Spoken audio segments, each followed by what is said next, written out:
Hi, I'm Ron Howard, and today I'm reading Ron's Big Mission.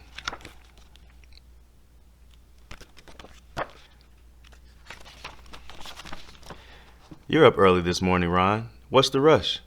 Asked Mrs. McNair. Come and have your breakfast. I made some oatmeal. I have to go, Mama, said Ron, tying his sneakers. I have something to do this morning. You always have something to do, said his mother with a smile. Just be home by lunchtime, okay?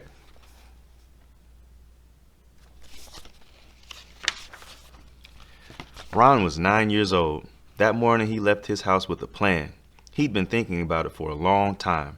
It was a beautiful South Carolina summer day, and Ron looked up at that blue, blue sky. Someday, he thought, he would be up there, flying a plane.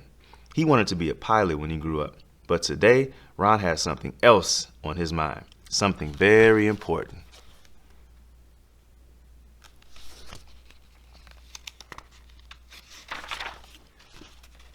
Ron walked down the street as fast as he could. He didn't want to be late.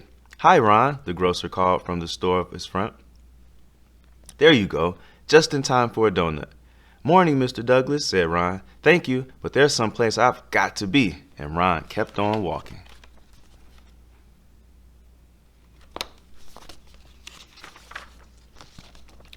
Down by the schoolyard, Ron saw his friend Carl shooting baskets.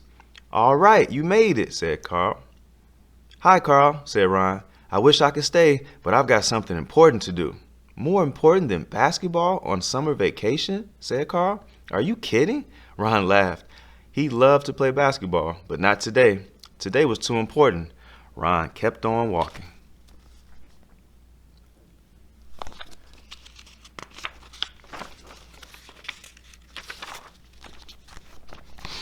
When Ron got to the Lake City Public Library, he stopped. This was it. He was hot from walking so fast, and he was nervous too. He took a deep breath, lifted his head high, and went inside.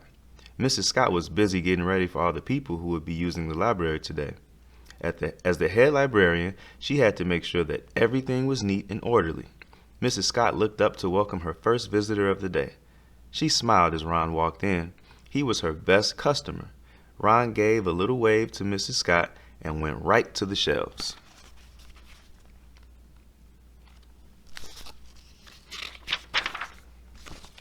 It took Ron a while to find some books. He always looked for books that showed children who looked like him. But that was hard. There weren't many books about black kids on the shelves. At last, Ron found some books on airplanes. He took the books and started to walk to the front desk. Ron felt nervous, and his hands felt a little sweaty, but he knew what he wanted to do. Mrs. Fielding, a white lady who was often in the library, stopped him. You can give me the books, and I'll check them out for you, Ron, she said gently. No thanks, Mrs. Fielding, Ron said. I'm going to do it all by myself. But Ron, she started to say.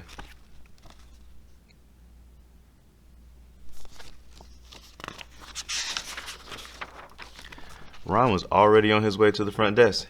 He put the books on the counter. I'd like to check these books out, please, said Ron.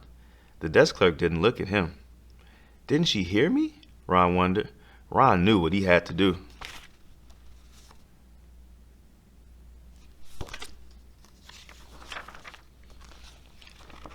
He jumped on the counter. He wanted the desk clerk to know he was serious.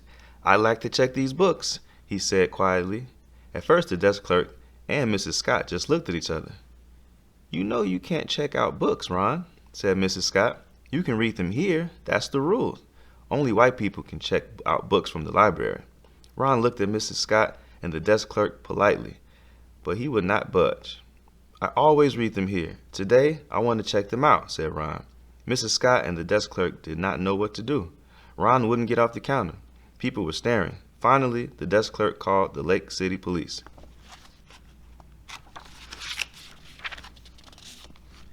Two policemen came right over. Let someone check out the books for you, son, said one of the policemen. You know the rules.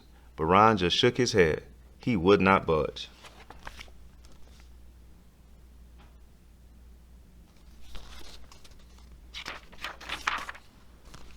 Now, Mrs. Scott called Ron's mother. Mrs. McNair came to the library very quickly. I know how you feel, baby, she said, but you have to follow the rules. I can't, Mama, Ron told her. It's wrong. The rules are not fair. Why can't I check out books like everyone else? No one said anything. Not the desk clerk, not Mrs. Scott, not the policeman, not even Ron's mother. Mrs. Scott looked at Ron. She thought about all the times that Ron came into the library and all the times he sat on the tables for hours looking over so many books. He was her best customer, and she knew what she had to do.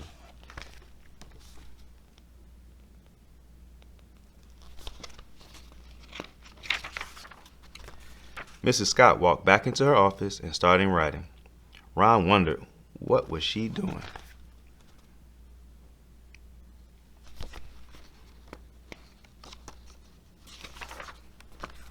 Mrs. Scott returned and handed Ron a library card. His library card. Ron looked at Mrs. Scott and smiled. As he jumped to the floor, he thought he saw her smile too. "I'd like to check out these books, please," he said, handing the card to the desk clerk. The desk clerk took his library card and stamped the cards in the back of his books. "These are due back in 2 weeks," she said.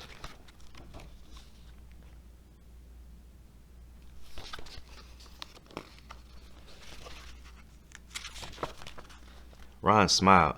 "Thank you," he said. He tucked the books under his arm and took his mother's hand. Together, they walked home. Ron couldn't wait to get to his room.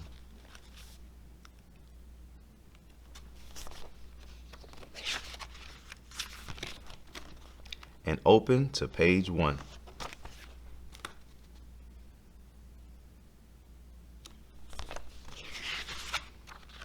The end. The boy who was Ron McNair grew into a man who flew planes just like he dreamed he would do. He became an astronaut. Today, everyone in Lake City remembers him. They remember him every time they walk into the library. The red brick building on 234 Main Street is a special place. The walls in the children's room were painted with pictures that show children reading books under a huge oak tree. A space shuttle flies through the sky. Thank you guys. Have a great day.